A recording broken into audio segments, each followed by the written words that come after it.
Comment travailler donc la lecture de notes? C'est le nouveau sujet que l'on va aborder. Déjà, le but de faire du solfège et d'apprendre à lire des notes n'est pas que vous deveniez un musicien qui, comme on appelle, lise à vue, c'est-à-dire on lui met une partition et aussitôt il joue donc ce qu'il y a d'écrit. Non, le but, là aussi, fait référence à la vidéo de à quoi ça sert le solfège, est de pouvoir transmettre, c'est-à-dire vous donner une partition ou pouvoir lire, quel que soit votre instrument. C'est pour ça que les lectures sont conçues euh, pour tous les instrumentistes, c'est-à-dire que vous soyez chanteur, batteur, guitariste ou pianiste ou bassiste.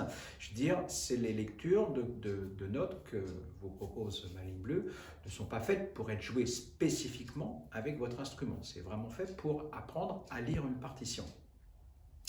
Si vous êtes chanteur, il est intéressant de savoir donner la note, par exemple, vous avez une partition et vous êtes avec un autre instrumentiste et voilà, vous voulez savoir sur quelle note partir.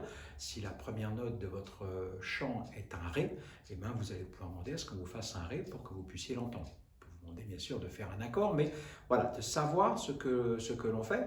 Pour les guitaristes ou les bassistes qui sont habitués donc aux tablatures, là aussi, je veux dire, il est intéressant de pouvoir déchiffrer une partition mélodique de piano, par exemple, ou de chant, de manière à pouvoir la travailler, même s'il n'y a pas donc de tablature.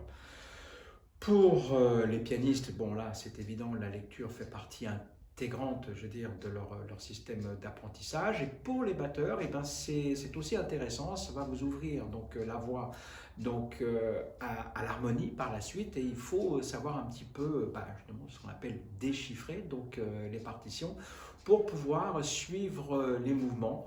On ne va pas forcément jouer de la même manière si on voit une partition où on a beaucoup de mouvements mélodiques ou s'il y a au contraire très très peu de mouvements mélodiques. Donc voilà donc un petit peu pourquoi ces lectures de notes vont vous amener, je veux dire, un bagage de manière à pouvoir déchiffrer les partitions.